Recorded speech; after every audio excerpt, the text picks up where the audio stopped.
자체가 역발상인 것 같긴 해요. 네, 고향이 서울이고요. 스타일 자체가 좀 역발상이 아닌가. 당연히 조금 튀어야 된다는 그런 생각이 이 예술가를 무대 위에만 세우려고 생각 디자인한다 이렇게 이야기하고 약 파는 사람 맞는 것 같은데. 일 잘하는 사람을 승진시키지 마라. 낮은 데 필요한 역량하고 높을 때 필요한 역량이 다르다는 거죠. 그 제가 있는 기업 자체가 사실 역발상 기업이에요. 어디다 오픈할 수 있을까 고민했어요. 임대료가 비싸잖아요. 이제 정말 믿을 수 없는 규모의 신대를 경제가 찾은 거야. 가능하다는 게 이제 오늘 저희가 주제를 역발상으로 담았는데 네. 이분을 위해서 또 지금 제 옆에 새로운 얼굴이 오. 있어요. 인사드릴게요. 와! 잘생겼다! 네, 반갑습니다. 저는 그 인퓨처 컨설팅이라고 하는 조그마한 컨설팅 업체를 운영하고 있고요. 주로 HR 쪽, 시나리오 플래닝 쪽 컨설턴트를 하고 있습니다. 근데 실례지만 네. 그 일을 하신 지 어느 정도 되셨나요? 컨설턴트도요. 예. 컨설턴트는 한 지금 13년 차. 오. 유정숙 대표님 평소 하시는 말 7가지 예. 이거 한번 읽어주고 시작해주세요. 그럴까요? 첫 번째, 평가를 버려라. 네.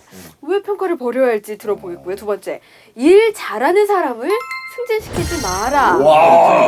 오, 일 잘하는 사람은 승진시키지 마라. 네. 세 번째, 차등 보상하지 마라. 차등 보상하지 마라. 네 번째, 미래를 예측하지 마라. 미래를 예측하지 마라. 이게 사예요 이게. 네. 이게 사. 아, 예. 지금 이렇게 동시에 안 돼요. 역발상이네요. 다섯 번째, 직원의 역량 쉽게 안 바뀐다. 여섯 번째, 직원을 성인으로 대하라. 성인으로 대하라. 네, 성인. 이게 성인인가요? 성인인가요? 저기 다른가요? 어덜트 예. 예, 어덜트로. 어덜트로 대하라. 마호메트 이런 거 아니죠? 아닙니다. 지저스 크라이스트. 네. 네. 마지막 일곱 번째, 상사가 죄졌나. 상사에게 많은 걸 요구하지 마라. 이거 참.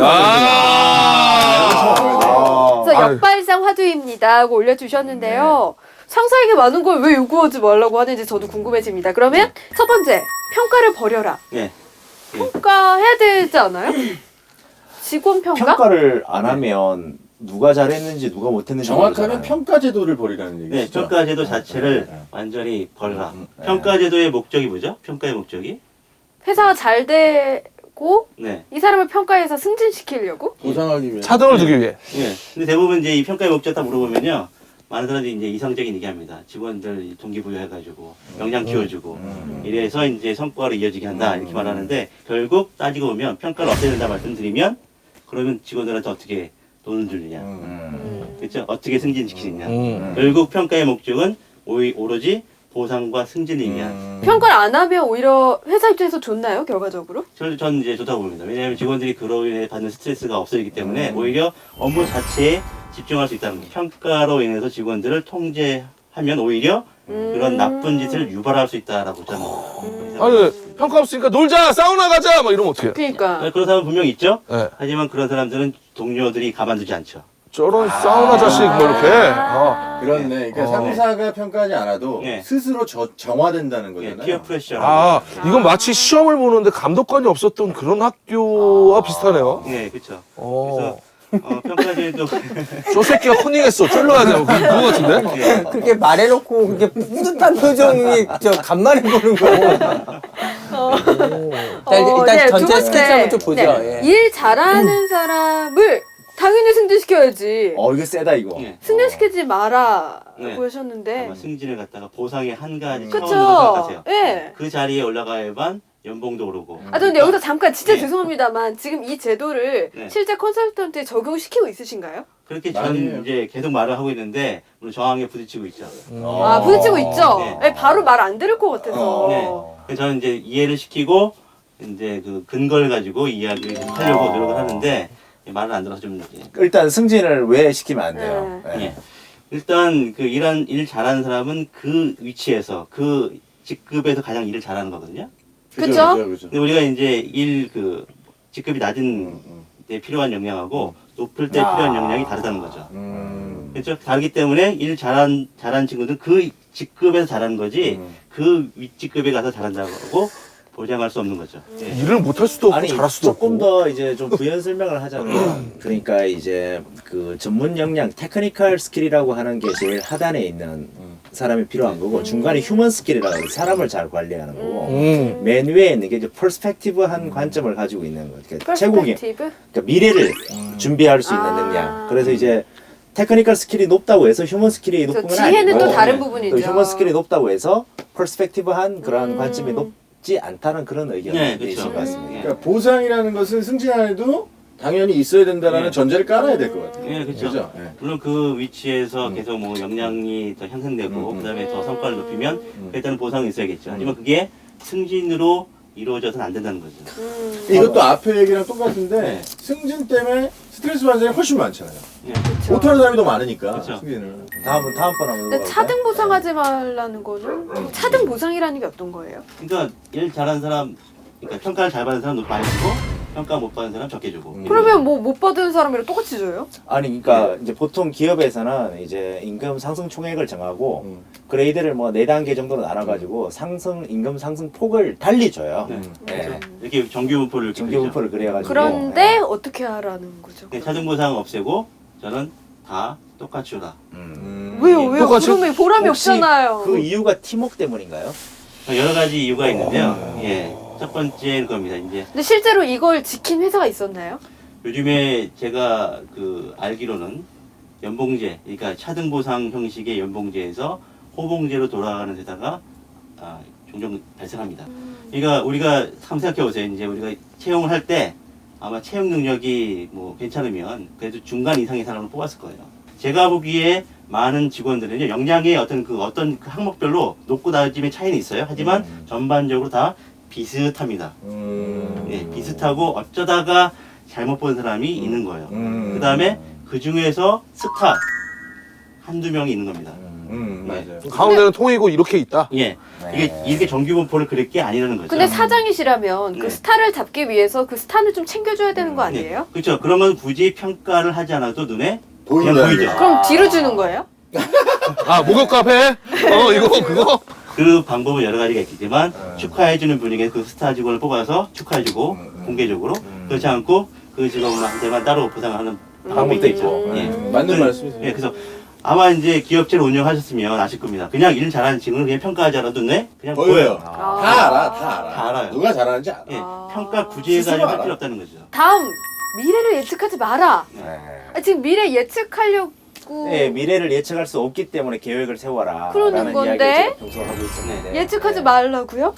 저는 미래를 예측할 수 없기 때문에 계획하라가 아니라 계획하지 말아라고. 네. 오. 예. 그럼 컨설턴트란 직업을 왜 예, 하세요? 이게 약간 예. 스파크. 예. 네. 말씀하시죠. 네. 이 환경은 럭비공하고 똑같아요. 럭비공 아시겠지만 네. 땅이 어떤 비치느냐에 따라서 매번 치는 방향이 다르죠. 다르죠. 어. 그걸 예측해서 먼저 거기 가 있는 사람은 없을 거예요. 그쵸. 만약에 잡을 수 있는 사람은 당장 그만두고 미국 가셔야 됩니다. 아, 예. 네. 미식 축구하는 게 더 돈을 많이 벌겠죠. 이렇게 럭비공의 현재의 모습을 알아도 럭비공의 1초 후의 미래를 모르죠. 그래서 네. 그럼 어떻게 해요? 그냥 이런 케이스, 저런 케이스, 또 저런 케이스가 있을 다 거다라고 대비해요? 감지하고 이걸 우리 시나리오라고 하거든요. 네. 이 시나리오에 오. 대해서 미리 대비를 해두는 것이 최선의 방법이라는 거죠. 미래를 제가 볼 맞추려고 하지 때는 말고요. 그러니까 미래를 맞추지 말라고 하시지만 예측이 좀 되는 게 시즌 2에는 요 자리에 대표님이 앉아 계실 것 같아서. 저 반론할게요. 아니, 여기서 그러니까- 지면은 호 붙이시는 거 아시죠? 빠밤. 럭비공이 땅으로 뜨리면 어디로 블랑크, 튈지를 블랑크. 모르는 건 사실이에요. 네. 그래서 정확한 미래를 예측하기는 어렵지만 트렌드는 충분히 예상할 수가 있어요. 그러니까 땅에 떨어지면 어떤 방향이든 위로는 올라오는 거야. 걔는. 그래서 미래를 정확하게 예측하지 못하더라도 뭐 고령화 사회가 온다든지 뭐 환율이 어떻게 될 것이라든지 아니면 경쟁자 수가 늘어날 것이라든지 이런 대략적인 상황들을 미리 보고 그에 맞춰서 준비를 하는 리스크를 것은 관리하는 거죠. 근데 필요하다라는 제 생각이 거예요. 이런 것 같아요. 네. 대표님께서 말씀하시는 건 말로는 예측하지 말라고 했지만 360도를 다 대비하라고 하시는 것 같고 네.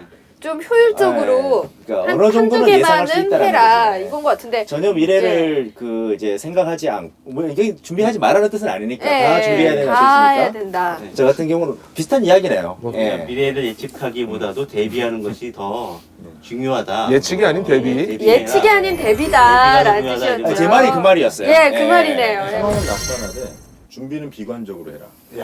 와, 기가 막히다, 진짜. 상황은 낙관하되 네.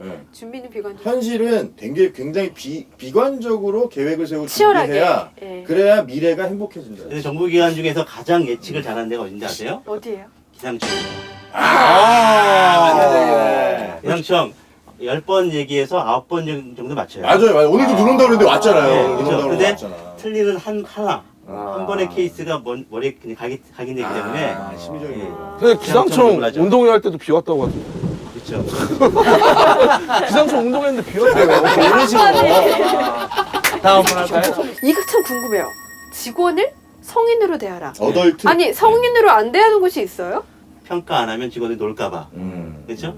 그 다음에 여러 가지 뭐 근태라든지 다 이거 쪼는 그런 것들이 사실 아이를 보기 때문에 그런 거예요. 성인으로 대하라. 네. 이제 어른으로 좀 대하라. 네. 자 마지막 상사가 죄졌나? 상사에게 많은 걸 요구하지 마라. 이 관리자들한테 굉장히 많은 부담을 주고 있죠. 음. 직원들 성과 잘해라, 격려 잘해라, 비전 제시해라, 전략 사고 갖춰라.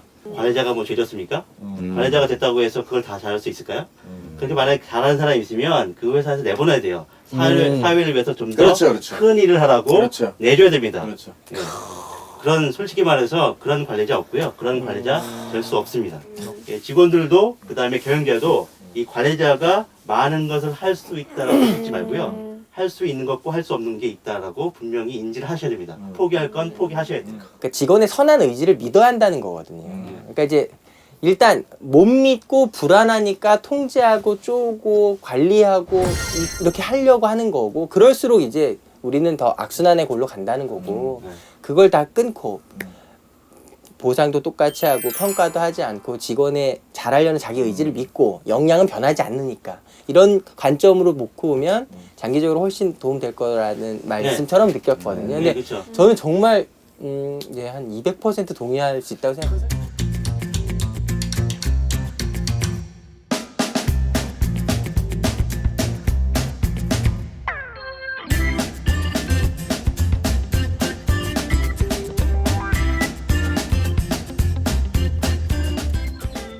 저희가 지금 역발상에 대한 이야기를 하고 있는데 저는 사실 이 주제를 딱 들었을 때 이분이 제일 먼저 떠올랐어요. 첫인상이 아직도 네. 예, 정말 으르렁의 느낌. 네. 좀 이런 스타일 자체가 좀 역발상이 아닌가 네, 싶은데 쉽지 않죠, 솔직히. 예, 이렇게 하게 된 계기. 제가 이제 그런 게 있었나요? 강의를 많이 하잖아요. 주로 의사 선생님들 앞에서 강의를 하는데 이렇게 일단 마이크를 잡고 앞에 강단에 서면 사람들이 약간 눈이 동그래져요. 이제 저 사람이 강의를 하러 온 근데 거냐? 처음부터 이 스타일은 아니셨던 거죠. 예, 아니었죠. 약팔로 온 줄 알겠네. 그럼 이제 제가 돌을 인사를, 닦으시는구나. 인사를 어떻게 하냐면 너무 놀라지 마시라고, 저 미사리 퇴물 가수 아니라고 이렇게 이렇게 이제 이야기를 하는데, 그리고 킬리만자로 표현 부른다고. 킬만자로 표본 노래도 불러요 사실. 근데 끝까지. 예. 그 어떤 이제 제가 이제 굳이 뭐 이제 이유를 이렇게 설명하자고 하면, 결국 이제 뭐 첫 번째야 당연히 조금 튀어야 된다는 그런 생각도 있지만, 좀 더 속으로 놓고 보면 앞으로 우리나라 미래가 컨설팅 하는 사람들이 무엇을 가르칠 것인가, 그 다음에 무엇을 공부할 것인가, 이렇게 생각해 보면 어떤 기계적이고 뭔가 수학적이고 논리적인 그러한 것보다는 좀 더 예술적이고 창조적인, 자네보다 문해 쪽 활용이 훨씬 더 기업에 필요하고, 그러한 마인드를 가진 사람이 더 영향력이 있을 것이라는 그런 생각으로 일단 제 외모부터 그렇게 한번 예술적으로 한번 해보고, 그러면 사람들이 저한테 물어요. 처음 보는 사람들, 예술하는 사람이냐? 그러면 제가 이야기합니다. 예술한다고. 그럼 무슨 예술하냐? 그러면 제가 이야기하죠. 생각 디자인 한다. 이렇게 이야기하고 그러는데. 약하는 사람 맞는 것 같은데.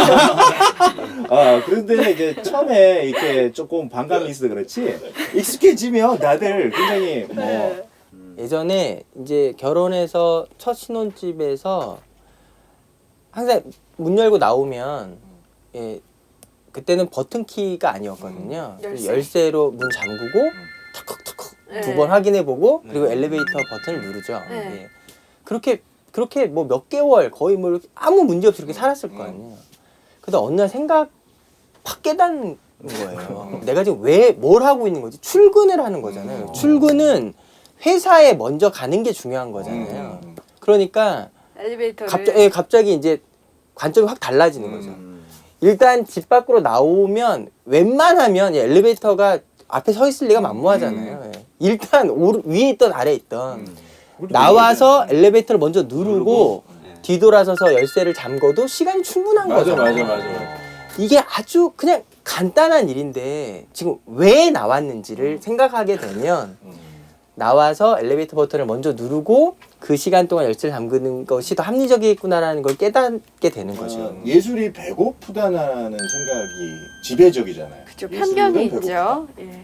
근데 왜 이 예술가를 무대 위에만 세우려고 하느냐는 거죠. 무대는 한정돼 있거든요. 그래서 난 예술가를 다른 무대로 옮겨놓겠다는 생각을 했을 뿐이야. 그게 이제 기업 교육인 거예요. 역발상을 한 거예요. 강사가 서는 강단도 무대라고 생각했어요. 그래서 예술가들을 만나서 이렇게 설득했어요. 당신들 행사 나가서 무대 쓰면 광대가 되는 거지만 기업에 가서 강단에 서시게 되면 선생님 되는 거다. 어떤 일을 선택하시겠습니까? 그게 지금 이제 8년 동안 우리 팀버튼 신화가 만들어진 진짜 신화죠. 시작이거든요. 그러니까 그거예요. 강단을 무대로. 예술가는 꼭 무대에서만 박수 받아야 하는가? 그거를 이제 바꿔준 건데 그렇게 해서 지금 한 120명 정도 되는 예술가들하고 살고 있죠. 이게. 인천의 회장님도 사실 그 자체가 역발상이신 것 같긴 해요. 네, 고향이 서울이고요. 나이가 지금 30대 아직 초중반입니다. 네, 정말. 그 제가 있는 기업 자체가 사실 역발상 기업이에요. 많이 이제 선도되어 있고 뭐 여러 가지 있는데 처음에 이제 저희 기업 같은 경우에는 과일을 다 맛을 보고 구매를 했습니다. 과일 가게를 하는데 근데 왜 그랬냐면 저는 이제 역발상이라는 건 어떻게 보면 하나 결핍에서부터 시작된다고 봐요. 다른 사고로 생각할 수 있는 것이 뭐냐면 당도 측정기가 없기 때문에 먹어볼 수밖에 없었어요. 그게 없으니까 비싸니까 잘라서 먹어봤는데 당도뿐만 아니라 산도 그리고 목 넘김까지도 알 수 있었던 거죠. 예. 결핍이 이루어진 역발상으로 얻어진 결과물이에요. 재고율 0%에 도전한다고 했더니 그게 왜 그랬냐면 사실 냉장고 살 돈이 없었어요. 그래서 그날 다 팔아야 했던 거예요. 결핍에서 시작. 예, 그게 역발상이 스토리텔링이 돼버린 거죠. 이건 사실 우리나라 온라인 상거래상의 좀 큰 일이었기 때문에 왜냐면 위메프가 제가 지금 여기 차고 온 명찰에도 슈퍼딜 실장으로 돼 있거든요. 그래서 슈퍼딜. 슈퍼딜이라는 개념을 위메프가 이제 처음 세상에 선보인 거거든요. 이게 슈퍼딜이라는 게 말 그대로 이제 많은 사람들이 한꺼번에 왕창 사는 딜 뭐 이런 쉬운 개념인 거죠. 근데 이게 왜 어떤 면에서 역발상이라는 거냐? 이제 2010년 5월에 티몬, 8월에 쿠팡, 10월에 위메프가 만들어진 거거든요. 그러니까 이제 2010년이 소셜 커머스 시장의 태동기인데 위메프가 이제 제일 마지막에 만들어졌잖아요. 그때 2010년 전체 거래액이 500억이었는데 지금 4조를 넘어섰으니까 3년 만에 처음에 소셜 커머스는 우리 동네 삼겹살집 반값이 맞아요, 목표였어요. 맞아요. 어디 그러니까 사시나요? 이제, 이렇게 그러니까 이제 해가지고. 우리 동네에 생각해보세요. 식당이란 거 한번 문 열면 계속 고정비가 나가는 건데 보면 점심과 저녁 때만 반짝 손님 있고 남은 시간 비어있는 이런 거잖아요. 근데 누군가 아니 그러면 그 비어있는 시간은 반값으로 제공한다 그러면 사람들은 올 거 아니에요. 그러면 어쨌든 나가는 고정비 줄어들고 이런 생각이 이제 기존의 소셜 커머스의 탄생이었던 거죠. 예. 그래서 그때는 다 500개 팔렸다. 허, 대박. 1000장에 팔렸다 그러면 기적이라고 그랬어요. 왜냐하면 생각해보세요. 우리 동네 요 조그만 삼겹살집 가게 뭐 테이블 뭐 20개 있는 요 정도에서 한꺼번에 1000개가 팔려버리면 맞아요. 6개월간 손님을 못 받는 거예요. 그 1000명 다 소화도 못하는 정도. 맞아요. 그러니까 맞아요.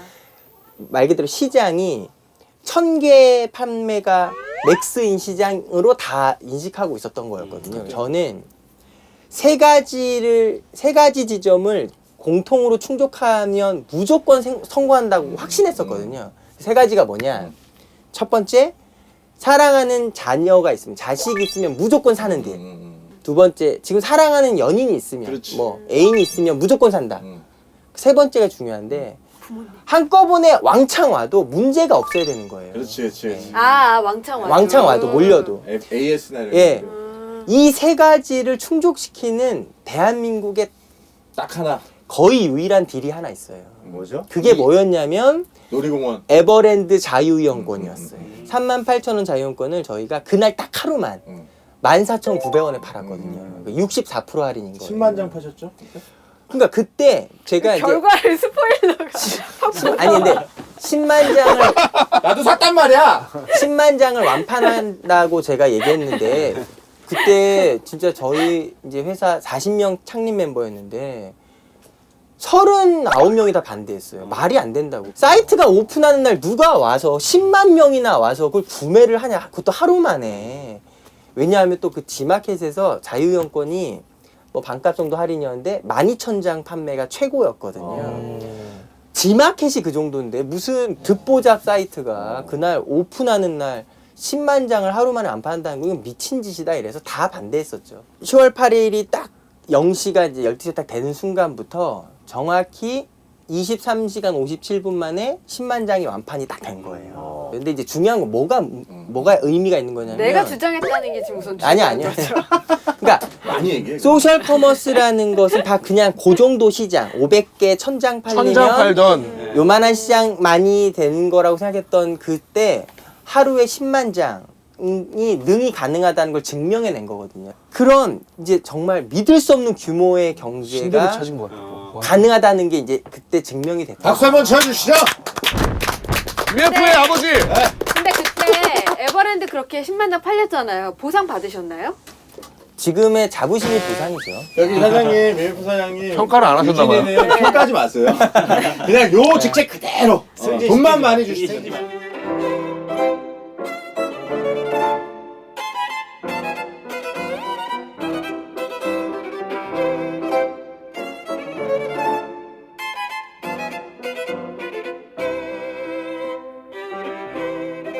돈이 없는 젊은 친구들이 매장을 여는데 돈이 없기 때문에 어디다 오픈할 수 있을까 고민했어요. 임대료가 비싸잖아요. 다 어리시니까. 어디다 오픈했냐면 역발상을 했어요. 돈이 없는데 좋은 상권은 입점 못하고 남들이 피하는 상권이 어딘가 봤더니 대형 마트 바로 앞에. 피하죠. 대형 마트 바로 앞에. 다들 미쳤다고 그러죠. 아주 역발상이어서 훌륭한 근데 왜 그럴까? 여기서 중요한 게 왜 그럴까요? 돈이 없어서 결핍에 의해서 했지만 거기 앞에 오픈을 하면 저희가 노력하지 않아도 대기업들이 집계를 해주세요. 사람을 모아주죠. 사람을 모아주죠. 마케팅력이 안 들죠.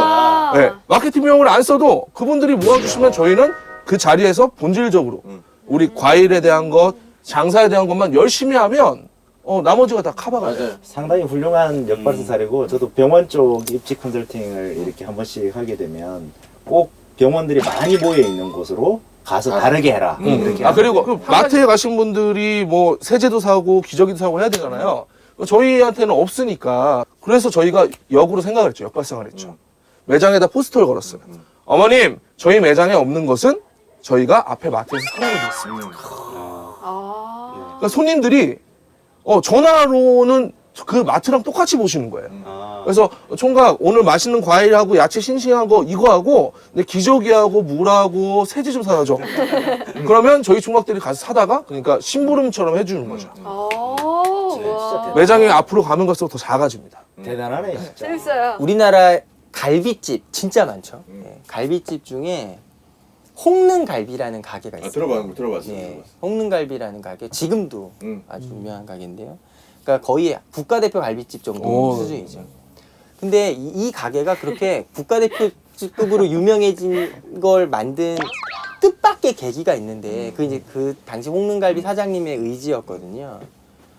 아무도 정말 생각하지 못했던 방법이에요. 뭐가 있을까요, 진짜? 갈비를 어떻게 팔아? 그러니까요. 다들 이렇게 얘기하면 이미 포커스가 싸게.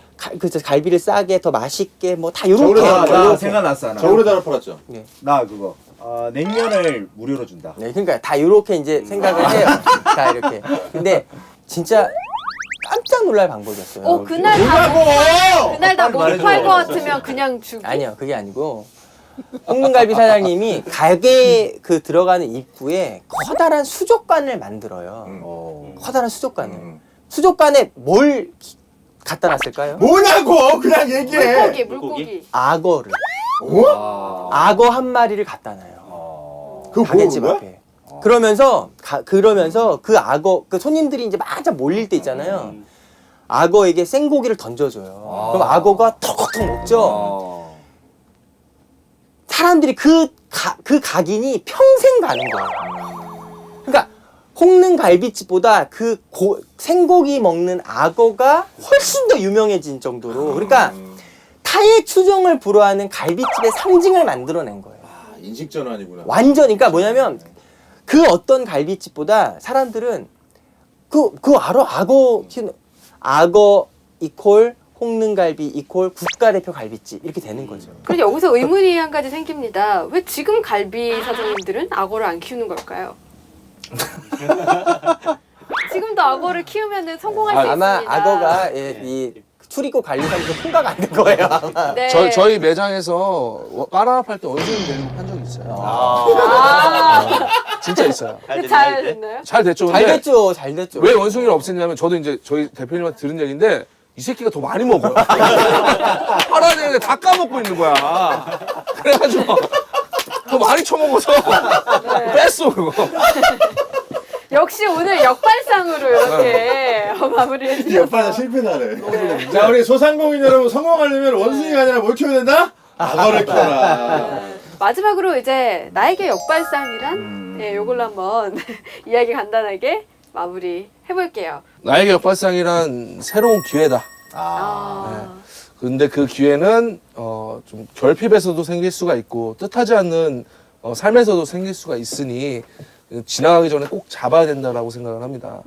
역발상이란 진실에 다가가는 방법이다. 아. 예. 왜냐면 이제 역발상이라는 게 무조건 바꿔보는 게 아니거든요. 진짜로 사람을 위한 길이 무엇인가, 직원들을 위한 길이 무엇인가, 이걸 발견하기 위한 도구가 아닌가. 예. 저는 오늘 이렇게 이야기하고 싶어요. 나에게 역발상이란 그러니까 역발상이란 발상이다 이렇게 이야기하고 역발상, 싶어요. 발상이다. 왜냐하면 우리가 해결의 정반합이라는 게 있잖아요. 그러니까 정을 알려면 반을 알아야 되고 그러면 다시 또 정을 알고 다시 또 그걸 정확하게 알려면 다시 반을 만들어내고 하는 거니까 그러니까 내가 아까 말씀하신 것 같은 거죠. 습관처럼 뭔가를 생각해낼 때는 반대를 생각해보고 또 다시 반대를 생각해보고 그렇게 하면 그거 자체가 사고가 아닌가. 그래서 역발상은 발상이다. 발상이다. 굉장히 역발상적인 발상이에요. 맞습니다. 고맙습니다. 저는 이제 역발상을 정의하기보다 우리 직원들한테 지난주에 있었던 일 때문에 역발상 얘기 좀 해주고 싶어요. 그러니까 1년 동안 고생해서 굉장히 갖고 놨던 일이 있었는데 지난주에 저희가 입찰 경쟁 PT를 해서 아쉽게 졌어요. 우리가 진 거는 아쉽지만 사실 역발상으로 생각해 보면 우리가 너무 안일했던 건 아닌가. 이번 패배를 축하하기는 좀 역발상으로 축하하는 건 좀 그렇지만 졌어! 전화위복으로. 그건 미친 짓이고요. 근데 그건 아닌 것 같고 이번 패배는 더 큰 승리를 위한 준비 과정이다. 세웅지마다. 생각했으면 좋겠습니다. 네. 좋습니다. 짠하네요. 자, 오늘 이대로 정리. 네. 공기유진. 나에게 역발상이란 네. 박유진에게 역발상이란 목욕이다. 예. 넌 나에게 목욕을 줬어. 역발상이다. 저한테 왜 그러셨어요? 넌 나에게 목욕을 줬어. 때가 되면 꼭 해야죠. 목욕탕 가잖아요. 그렇죠. 꼭 가죠. 역발상을 해야만 온전한 내가 보일 수 있어요. 그때 비로소. 그러니까 뭘 다르게 보지? 뭐가 다른 게 있지? 이렇게 생각할 때 그럼 내가 지금 생각하고 있는 게 뭔지가 객관화되는 거잖아요. 그러니까 정말 뭐 일주일에 한 번씩 뭐 보름에 한 번씩 목욕탕 가서 자기 몸 밀면서 이제 다시 정화 리프레시 되듯 역발상 같은 거는 그렇게 목욕처럼 해야 될 일종의 자기에게 주어지는 가장 중요한 숙제 같은 거라 생각해요. 생각이 때를 벗기는. 이렇게 마무리. 누구 오늘 사우나 가세요? 오늘 사우나 같이 가자. 제가 먼저 선배님 등을 미리도 들어요. 저한테 전화하고 전화하세요. 네, 정말 여러분 오늘 어떻게 보셨나요? 방송 보시면서 한 번쯤 당연하다고 생각했던 것을 반대로 한번 생각해 보시고 또 아까도 이야기를 했지만 과연 내가 왜 이걸 하고 있는 것인가를 생각해서 더 중요한 걸 챙기시는 그런 한 주 되시길 바라겠습니다. 우리 빛나는 밤이 여러분에게 역발상이 되기를 바라면서 인사드릴게요. 여러분 저희 다음 주에 또 찾아뵙겠습니다. 꼭 봐주세요. 야, 진짜 잘한다. 너. do do do do